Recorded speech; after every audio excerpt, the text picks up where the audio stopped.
সালামু আলাইকুম। একজন বলতেছে যে বিয়ে করবে আর কি, আমার অফিসের স্টাফ আলোচনা করতে, কালকে একটা আলোচনা বিষয় ছিল যে মানে অনেকের বয়স এখন 28-29 হয়ে যাচ্ছে, কিন্তু বিয়ের চিন্তা কেউ করছে না। কারণ কি, বিয়ে হওয়ার পরে তো ঘরে অশান্তি হবে এক, দ্বিতীয় হয়েছে যে তাহলে সারাসারি হয়ে যাবে। মানে শান্তিতে আছে এরকম তো কেউ বলতেছে না, আমি বউকে নিয়ে খুব শান্তিতে আছি, অথবা আমি বিয়ে করে খুব শান্তিতে আছি, আমার অবস্থা খুব ভালো, ঠিক আছে, আমি মানে মানসিক ভাবে পারিবারিক ভাবে খুব ভালো আছি, এটা খুব কম। বাকিগুলো সব শো অফ থাকে, এরকম খুব কম, কিন্তু খুব কম পাওয়া যায়। তো কালকে আমার না আসছে 2-3 জন, স্যার আপনি তো বিয়ে করছেন, আপনার বউ বাচ্চা আছে, তো এই আসলে স্যার বিয়ে যদি করি, করার পরে কি করা উচিত, ঘরে শান্তি আনার জন্য কি করা উচিত? আমি কিচ্ছু করার দরকার নাই, বিয়ে করবা আর আল্লাহর কাছে দোয়া করবা, এবং দোয়াটা বিয়ের আগে করাটাই ভালো।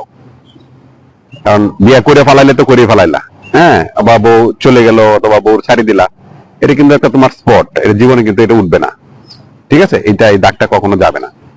তো তাহলে কি করা উচিত, বিয়ের পরে আমাদের কি করা উচিত, তার সাথে আমি কিভাবে বিয়ে করবো? বিয়ে করার সময় প্রথমেই যখন তুমি বিয়ে করবা, তাকে 1-2 মাস সময় দিবা, তোমার অবস্থাটা তুমি বুঝাইবা। কারণ কি, মেয়েদের ব্যাপারে তো আমার বলে লাভ নাই, কারণ আমি যেহেতু মেয়ে না, আমি ছেলেটা বলতেছি। একটা ছেলে যখন বিয়ে করে, নর্মালি কিন্তু আপনার তাকে পছন্দ হয়, অথবা সাংসারিক করবে, সংসার করবে, অথবা বাচ্চা কাচ্চা হবে, তার একটা আইডেন্টিটি হবে, একটা পরিবার হবে ছোটখাটো, হ্যাঁ, ওই হিসাব করে কিন্তু সে বিয়ে করে। তা আমি বলছি যে তুমি বিয়ে করার পরে তাকে 3 মাস সময় দিবা। সময় দিবা মানে খুব ভালোভাবে সময় দিবা। কি সময়? যে তুমি কিরকম, তোমার অবস্থা কিরকম, তোমার আয়ের উৎস কি, তুমি কি করতে ভালোবাসো, কি করতে করো, হ্যাঁ, আর এবং তারটা জানবা। হ্যাঁ, সে কি করতে ভালোবাসে, কি আনন্দ, কি করতে আনন্দ পায়, এগুলো তুমি তার কাছ থেকে জানবা, ঠিক আছে।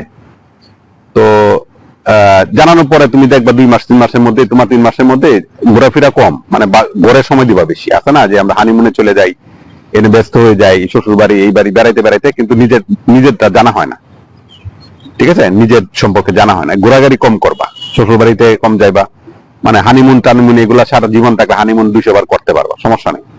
কিন্তু সংসারে যদি না ঠিক, তাহলে হানিমুন দিয়ে তুমি কি ছিড়বা? হ্যাঁ, আমার বাসা এরকমই। তা বলছে স্যার কি, তুমি 2-3 মাস সময় তাকে দিবা, তোমার পার্সোনাল লাইফ যা আছে, তুমি কিরকম, তোমার শারীরিক অবস্থা কি, মানসিক অবস্থা কি, অর্থনৈতিক অবস্থা কি, তোমার পরিবারের সদস্যরা কে করো, কিরকম, কে কি ভালোবাসে, কি করতে ভালোবাসে না, মা কি পছন্দ করে, কে কি, সবকিছু তুমি বলবা। বলার পরে তুমি তুমি দেখবা এই কথাগুলা, তোমার অবস্থাটা সে এটা দ্বিতীয় কোনো ব্যক্তির কাছে শেয়ার করে কিনা, তোমার পার্সোনাল লাইফের ব্যাপারটা তার দ্বিতীয় কোনো ব্যক্তির কাছে শেয়ার করতে পারে, করে কিনা, সেটা কে, তার মা হইতে পারে, তার বাবা হইতে পারে, তার বোন হইতে পারে, হ্যাঁ, তোমার পার্সোনাল লাইফ, তুমি যে কি অবস্থা 3 মাস যে তুমি তাকে বলছো, এটা তুমি কারো কাছে সে শেয়ার করে কিনা। যদি শেয়ার করে, তাহলে এই সংসারে শান্তি আসবে না। তাছাড়া এই 3 মাসে তুমি বুঝে নিতে পারবা সে যদি তোমার পার্সোনাল লাইফ সম্পর্কে, হ্যাঁ, সেটা ভালো হোক খারাপ হোক, তুমি তোমার টাকা আছে, তুমি এটা ওইটা আছে, তোমার অনেক কিছু আছে, তুমি এটা করো, তুমি এটা করো, তোমার অনেক গুণ, হ্যাঁ, এইগুলো যখন শুনবা তোমার পার্সোনাল বিষয়গুলো সে শেয়ার করছে, তাহলে বুঝবা এই সংসার শান্তি আসবে না। তোমার এই ভালো জিনিসগুলো যদি শেয়ার করছে, খারাপটা যখন আসবে তখনও সে শেয়ার করবে, আরো বেশি শেয়ার করবে, ফোন করে করে শেয়ার করবে। তখন যার কাছে শেয়ার করবে সে কিন্তু একটা পরামর্শদাতা, সে একটা বুদ্ধিজীবী, সে একটা জ্ঞানী। বিশেষ করে যদি মা হয়, তাহলে হয়েছে, হ্যাঁ, কি করতে হবে তোমাকে সে বলে দিবে। হ্যাঁ, তা এরকম করে করে যে মা ভাই বোন সবাই পরামর্শদাতা হবে। মানে এক কথা, তোমাদের পার্সোনাল দুইজনের লাইফ, এটা একটা জীবন, এটা যদি দ্বিতীয় ব্যক্তির কাছে সে আলোচনা করে, তাহলে এই সংসার আর কখনো সুখ আসবে না। তোমাকে তখন তার সাথে আলোচনা করে তোমার ডিসকাস করা উচিত। সারা জীবনের সুখে দুঃখের টাকা থেকে তাকে বাদ দেওয়া উচিত, তাকে ছেড়ে দেওয়া উচিত, 3 মাস হইলে ছেড়ে দেওয়া উচিত। কারণ কি, তুমি তার কাছে ডিপলি তুমি চলো নাই, তার ভিতর তুমি ঢুকো নাই। কারণ তুমি যদি আরো ঢুকে যাও, তাহলে একটা সময় কিন্তু তুমি পস্তাইতে হবে। কারণ কি, মানে তখন রিভিউজ হয়ে যাবে, তো মানসিক কষ্ট থাকবে, তার প্রতি তোমার কষ্ট আনন্দটা ফিল করতে হবে। হ্যাঁ, এটা হচ্ছে প্রথম। নাহলে সারা জীবন কষ্টে থাকাতে তোমার এই প্রথম ডিসিশনটা নেওয়া ভালো না।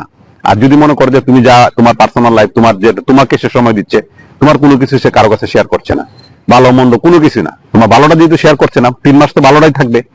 ভালোটা যদি শেয়ার করছে না, সে খারাপটাও শেয়ার করবে না। ভালোটা যদি শেয়ার করে থাকে, সে খারাপটাও শেয়ার করবে। তাহলে তুমি তাকে ছেড়ে দাও, ডিভোর্স দিয়ে দাও, স্টেট আলাপ। নাহলে সংখ্যা 2 দিন পরে তো ডিভোর্স হবেই। 2 দিন পরে নাহলে তোমার ভালো লাগবে না, এটা ভালো লাগবে না, খারাপ হবে না, অন্য বেটার সাথে চলে যাবে, সে পরকিয়া করবে।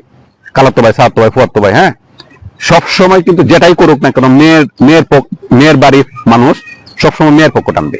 তুমি যতই কিছু করো, তোমার মার একটা শাড়ি দিলা, শাশুড়িরে 7টা শাড়ি দিলা, কখনো সে যেটাই করো, আর তোমার শালিরে পড়াইলা, ছালারে পড়াইলা, খাওয়াইলা, এ করলা, বাবার বাড়ি কাউকে তুমি কোনো খোঁজ খবর নিলা না, কোনো কিছু এড না করো। যখন তোমার পার্সোনাল যখন তোমার বোনে হবে, তখন কিন্তু সবাই এই মেয়ের পক্ষে থাকবে। ওইটা ব্যাপারটা কোনো কিছু দেওয়ার আগে, কোনো কিছু করার আগে, যদি করার আগে 3 মাসে এইগুলো তুমি খেয়াল করতে হবে যে তুমি কি করতেছো। মানে তুমি দুলাভাই এটা দেন, ভাইয়া এটা দেন, দুলাভাই এটা দেন, ভাইয়া এটা দেন, আপনি এটা যাবো, ওই জায়গায় যাবো, ওইটা খাবো, এটা কিনবো। নো, 1-1.5 বছর পরে তুমি মানে ইনভেস্ট করতে হবে শ্বশুর বাড়িতে। হ্যাঁ, যদি থাকে তাহলে দিলা, না দিলে নাই। না দিয়া তুমি তো সম্পর্ক রাখতে পারো। তুমি যদি কলিজারা দিয়ে দাও, যখন সম্পর্ক তোমার মেয়ে যদি খারাপ বলবে, কলিজারা দিয়ে গেলে বলবো যে কলিজারা এটা না, কাশির কলিজা। হ্যাঁ, তো কাশির কলিজা দিছে তোমাকে, তুমি কখনো তার মন পাইবা না। আমার একটা কথা, তুমি 3 মাস তার সাথে তার পার্সোনাল ভাবে চলাফেরা করো, কোনো হানিমুন না, কোনো কিছু না, ঘোরাঘুরি না, কোনো কিছু না। 100 দিন সময় তার সাথে পুরাপুরি সময়টা দেও। দেওয়ার পরে দেখবা যে তুমি যে এই যে দেওয়ার সময়টা কথাবার্তা বলা, তোমার আন্তরিকতা, তোমার ফিটনেস, তোমার টাকা পয়সা সবকিছু দেওয়ার পরে যদি দেখো যে তোমার এটা পরে, তুমি দেখবা যে এই কথাগুলো বাইরে থেকে তুমি দেখবা যে আলোচনা হবে, দুলাভাই অথবা জামাই এগুলো আলোচনা করো। যখন শুনবা যে আলোচনা করতেছে, এই সংসারে কোনোদিন সুখ থাকবে না, এই সুখী হওয়া কোনোভাবেই সম্ভব না। তোমার পার্সোনাল কথা যখন সে দ্বিতীয় ব্যক্তির সাথে আলোচনা করবে, সেটা ভালো হোক। তুমি প্রতি মাসে 5 লাখ টাকা ইনকাম করো, এটা তোমার মার সাথে আলোচনা করছে, যদি করে থাকে, তাহলে সে কদিন পরে তুমি যখন 5 লাখ টাকা ইনকাম করতে, তুমি যদি তাকে একটা কিছু জিনিস না দাও, তো খারাপটা সে আলোচনা করবে। তার মানে কি, তুমি কিন্তু সবসময় থাকবা। তার মানে তার সাথে তুমি যদি থাকতে চাও, করতে চাও, বিয়ের আগে চিন্তা করবা। থাকতে চাও তাহলে তোমার অশান্তিতে থাকতে হবে, মাইন্ডসেট আপ নিয়ে তুমি থাকবা। আর যদি মনে না আমি অশান্তিতে থাকবো না,